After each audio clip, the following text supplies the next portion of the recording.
Ah là là là là là, mais qu'est-ce que c'est que cette connerie encore? Regarde, qu'est-ce qui s'est passé sur le Bitcoin encore? Bon, est-ce qu'il y a encore du blé à se faire sur le Bitcoin, hein? Parce que tu vois, avec des mouvements comme ça, on peut se dire, il y a moyen de faire du pognon sur Bitcoin ou pas? Pense à mettre un petit pouce bleu, abonne-toi à la chaîne si t'es pas abonné. Tu peux me soutenir en allant sur patreon.com/makertronic. Tu pourras avoir mes vidéos exclusives sur le minage de crypto-monnaies. Moi, je suis mineur depuis 2018. J'essaie de trouver des coins en avance, avant tout le monde, de façon à pouvoir rentrer dans les projets grâce au minage. Voilà, donc j'explique tout ça sur mon Patreon et tout ça. Voilà, comment rentrer dans les projets avant tout le monde, comment en profiter et comment sortir avant tout le monde, hein, parce que c'est comme ça que ça fonctionne, la crypto. Je te rappelle que je suis pas conseiller financier, donc si tu cherches un conseil financier, bah mon gars, c'est raté. Hein. Change de vidéo, ou non, regarde ma vidéo, mais ce n'est pas un conseil financier. Bon, alors, tu as vu le mouvement hein, de Bitcoin, là, c'est ce qu'on appelle un short squeeze, d'après ce que j'ai compris, parce que moi, je ne suis pas trader, hein, moi, je suis mineur. Hein. Mais voilà, j'essaie de réfléchir un peu sur le Bitcoin et sur la façon dont on peut en tirer parti. Est-ce qu'il y a moyen de faire du blé aujourd'hui sur Bitcoin ou est-ce que, tu vois, tous ces mouvements un peu zarbi, bah, c'est pas en train de nous pourrir un petit peu hein, notre truc, quoi, notre groove, quoi. Hein. Alors là, tu vois, c'est typiquement d'après ce que j'ai compris, un short squeeze, hein, c'est-à-dire que le truc baisse rapidement. Les mecs, ils sont obligés de vendre, hein, et du coup, pour couvrir leur position, ils sont obligés de vendre. Et du coup, le prix monte. Voilà. Donc, non, ils sont obligés d'acheter. Ils sont obligés d'acheter pour couvrir leur position. Je dis des conneries. Tu vois, je suis pas trader, moi. Ils sont obligés d'acheter pour leur position, et du coup, le prix monte. Voilà. Donc, alors, comme tu peux le voir, hein, depuis un certain temps, hein, le marché crypto arrête pas de monter. Hein, donc, comme tu peux le voir ici, hein, on est sur une trend haussière. Hein, bon. On en a déjà eu hein, des trends haussières. Hein. Celle-ci est particulièrement quand même longue et on peut commencer à se poser des questions hein, sur le fait que est-ce qu'on n'aurait pas atteint le bottom ici hein, quand on était aux environs des 50 000, soit 50 000, 59 000 dollars, 60 000 dollars. Hein, on peut se demander si par hasard le bottom n'a pas été atteint. Alors il y a plusieurs théories. Hein, parce que non, mais c'est important parce que si on a atteint le bottom, ça veut dire qu'il faut acheter du Bitcoin, tu comprends? Il faut acheter du Bitcoin pour pouvoir profiter de la future hausse. Hein. Par contre, si le bottom a été atteint, si tu achètes du Bitcoin maintenant, tu vas perdre des sous. Donc, soit, voilà, c'est toujours un peu compliqué la crypto hein, pour ça. Hein. C'est justement ce qu'on va essayer d'analyser aujourd'hui dans cette vidéo. Alors, il faut savoir désormais que le prix du Bitcoin, il dépend pas mal hein, des ETF, hein, dans le sens où les particuliers, ils ont déjà été plus ou moins rincés en 2021, 2020. Hein, donc, ils n'ont pas trop envie d'y revenir. Par contre, les ETF, eux, ils sont bien dedans. Les institutionnels sont là et eux, ils rentrent, ils sortent. Tu vois, bon, il y a tout un manège. Et actuellement, ils sont en train de rentrer. Regarde, on a eu le 1er, hein, le 1er mai, on a eu quand même 629 millions de dollars hein, en entrée. Hein, donc tu vois que c'est quand même... Si tu regardes ici, je sais pas si on voit avec ma tête, je sais pas si c'est... Ouais, attends, je vais enlever ma tête. Comme ça va arrêter de cacher les infos. Les infos, voilà, c'est bon. Hein, voilà. Donc tu vois, ici, regarde, on voit qu'il y a pas mal, hein, on voit qu'il y a pas mal de verts. Donc pour le coup, on peut se dire qu'au niveau des ETF Bitcoin, actuellement, on est quand même sur une trend haussière, hein, largement même. Alors c'est toujours intéressant de regarder ce que nous disent les analystes. Les analystes, ils nous disent toutes sortes de choses et je vais te dire, hein, grosso modo, ce que tous ces gens-là peuvent nous dire. On a Peter Brandt, donc c'est ce mec-là, qui est un trader, un célèbre trader en fait, hein, il est assez connu. Bon, moi je le connais pas, mais il paraît qu'il est assez connu. Et donc ce mec, il estime que si le BTC, il dit que le BTC, il a complété une configuration en double top, hein, comme il montre ici, et que pour le coup, le prochain target, c'est 44 000 dollars. Donc ça ferait bien nos affaires, 44 000 dollars. Parce que là, c'est un bon prix d'entrée. Hein. Mais tu verras que, on va y réfléchir un petit peu plus tard, est-ce que c'est pas un peu trop cadeau, quoi, comme prix d'entrée? Parce qu'il faut se méfier avec les institutions. Hein. Ils nous l'ont fait à l'envers. Et à mon avis, ça va continuer. Ensuite, on a Ali Martinez qui nous dit que le Bitcoin pourrait aller à 43 000 dollars. Donc lui, c'est pareil. Hein. Lui, donc ce mec-là, il est dans la boîte qui s'appelle MVRV, quel drôle de nom, MVRV Branding. Voilà, donc c'est pareil, hein. C'est des traders. Hein. Et donc ce type-là, il nous dit que le Bitcoin va descendre à 43 000 dollars. Ensuite, on a le connu Willy Woo, hein, qui lui nous dit que actuellement, il a identifié une fourchette de bottom. Bon, c'est tout expliqué là-dedans. Il a identifié une fourchette de bottom qui serait entre 46 000 et 54 000 $ à peu près, hein, dans ces eaux-là. Alors lui, il utilise un modèle, hein, qui s'appelle le CVDD Floor Model, voilà, qui lui permet de prédire le prix du Bitcoin. Écoute, hein, on croit, on n'y croit pas. C'est toujours un peu compliqué, hein, c'est toujours un peu de la pensée magique, tout ça, à mon avis, hein. Mais voilà, en tout cas, cette personne, ils ont le mérite quand même de faire des prédictions et de nous dire que le Bitcoin pourra descendre. Alors, est-ce que c'est pas trop cadeau que le Bitcoin descend à des prix pareils? Parce que bon, hein, on pourrait se dire quand même, hein, et pourquoi les institutions, parce que c'est eux qui sont dans le game désormais, pourquoi est-ce qu'ils nous feraient un cadeau pareil?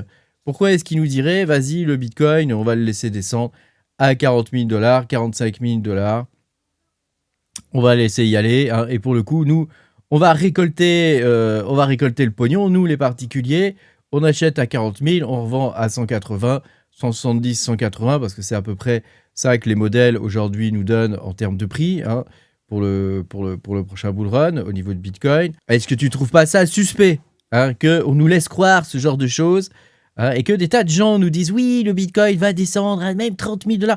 Willy Woo, il a même fait d'autres prédictions, je te les ai pas mis dans cette vidéo, mais il a même fait d'autres prédictions où il nous dit qu'en fonction de la macroéconomie, Bitcoin pourrait descendre même aux environs de 30 000 $, voire même un petit peu en dessous. Alors ça serait logique, 30 000 $ en vrai, ça serait logique si tu regardes par rapport à combien il baisse à chaque fois en termes de bull run et de bear market, mais c'est-à-dire au niveau des cycles, hein. Mais moi je trouve que c'est trop cadeau. C'est trop cadeau et je pense qu'on va se faire niquer. Si on attend un Bitcoin qui va descendre à 40 000, 50 000 $, je pense qu'on va se faire niquer, les gars. Ici, on a un article, en fait, qui nous explique que le Bitcoin va monter en mai à 84 000 $. Alors, bon, tout ça, c'est étayé, hein, il s'explique les causes, etc. Pourquoi ça va monter à 84 000 $ en mai? Tu te rappelles, hein, de l'adage, hein, sell in May and go away. C'est ce qu'ils disent souvent, hein. C'est vrai que ça peut se vérifier parfois, mais je pense que, encore une fois, ils vont nous la faire à l'envers. Il faut toujours comprendre l'inverse de ce qu'on essaie de te faire croire. Et en ce moment, on essaie de te faire croire que le Bitcoin pourrait descendre encore, hein, et qu'on pourrait aller à 30 000 $, 40 000 $. Hein. Moi, je pense qu'il a déjà atteint son bottom. J'avais fait une vidéo d'ailleurs sur le sujet. Je pense qu'on a déjà atteint le bottom et je pense que Bitcoin va continuer de monter. Ici, on a encore un autre article qui nous explique que Bitcoin stagne près des 80 000 $ et que c'est possiblement une rupture à la hausse. Une rupture à la hausse, les gars. Ça veut dire que Bitcoin va continuer de monter. Et là, pareil, on a Noctis Crypto qui nous dit qu'il a validé un pattern ultra bullish, tu vois, sur le Bitcoin. Pareil, hein, ça c'est la même chose, hein, il en parle dans sa vidéo, etc. Il explique le pourquoi du comment. Moi, je pense, les gars, qu'aujourd'hui, voilà, il faut quand même se poser les bonnes questions. Et surtout, il faut essayer de raisonner sur ce qu'on essaie de nous montrer et de nous faire croire. Aujourd'hui, ce qu'on essaie de nous faire croire, c'est que par rapport à l'ancien, hein, où on avait perdu un certain nombre de pourcentages, je ne sais plus combien c'était, hein, on peut mesurer ensemble. Attends, parce qu'il faut que je zoome, il y a tous mes trucs là. Ah, mais lol, vas-y, dégage-toi. Attends, hop, toi, on va essayer de mesurer précisément. Tu vois avec FTX, tu vois, on avait perdu quand même 76%, 75%, on va arrondir. 75%. Donc là, ça voudrait dire que si on devait faire la même chose, bah, on devrait perdre 75%, hein, ce qui nous amènerait à un prix, ouais, ça va être aux environs de 30 000 $, hein, à tous les coups, hein, parce que là, tu vois, on est à combien? 61, voilà, faut dézoomer, 75%, hop, voilà, tu vois, ça nous amène à 30 000 $. Ah, donc je pense que ils veulent qu'on croie ça. Hein. Ils veulent qu'on croie à la cyclicité, ils veulent qu'on croie au fait que le Bitcoin pourrait redescendre. Moi, je pense pas. À partir du moment où on a eu un ETF sur l'or, hein, l'or a commencé à exploser. Je pense que c'est pareil au niveau de Bitcoin. Il y a des phases de respiration, hein, tel qu'on peut le voir ici. Hein. Là, on est vraiment dans une phase baissière, hein, de respiration. Mais je pense que on en a terminé. On en a terminé en vrai du bear market, je pense. Moi, je peux le voir aussi au niveau des projets, hein, au niveau des projets qui arrivent en ce moment dans la crypto. Tu sais que je cherche des alphas, moi, hein, c'est mon truc. Hein. Donc, je trouve des alphas avec toutes sortes de consensus. Moi, ce qui m'intéresse, effectivement, qui intéresse ma communauté, c'est principalement le Proof of Work, mais je trouve toutes sortes d'autres projets que je partage sur le Discord. Et dans ces projets-là, en ce moment, je vois beaucoup de projets arriver. On est en pleine phase. La phase de construction difficile est terminée. Là, on commence à rentrer dans la phase de test. Hein, et donc, 6 mois plus tard, 1 an plus tard, tous ces coins-là sortent. Et la phase de construction étant totalement terminée.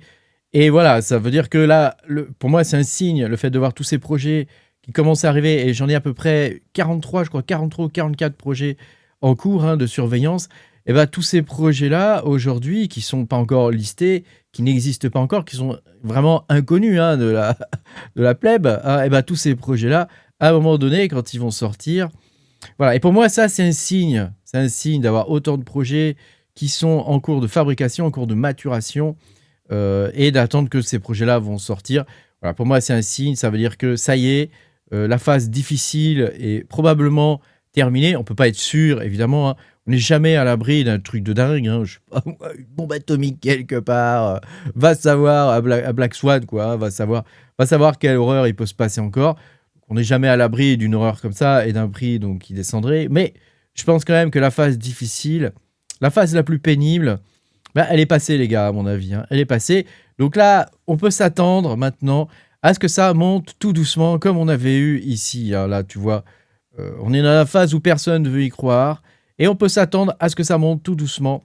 Rappelle-toi aussi que le halving a eu lieu... Enfin, le Bitcoin a fait un ATH avant le halving. Rappelle-toi, hein, ils sont toujours en avance. Hein. Ils sont toujours en avance. Donc, il faut vraiment faire attention à ce qu'ils sont en train de bidouiller. Parce qu'à mon avis, je te dis, hein, ils essaient de nous la mettre bien comme il faut. Quoi. Alors moi, du coup, j'ai envie d'acheter du Bitcoin. Je sais pas ce que tu en penses. Dis-moi ce que tu en penses. Hein, mais je pense que c'est peut-être le moment d'acheter du Bitcoin. Peut-être attendre que ça baisse un peu. Mais si jamais ça rebaisse pas, comment je fais hein. Comment je fais hein, quelle est cette histoire? Alors, je suis pas en train de FOMO, hein, parce que c'est un peu ça, là. Hein. Mais voilà, je me dis quand même, hein, si le bottom, il a déjà été atteint, bah, est-ce qu'on s'est pas fait enfler quelque part, quoi? N'hésite pas à me dire ce que tu penses de tout ça dans les commentaires sous la vidéo. Je lis tout le monde, hein, comme d'habitude. Hein. Pense à mettre un petit pouce bleu, abonne-toi à la chaîne, et je te dis à bientôt pour une nouvelle vidéo. Ciao, ciao!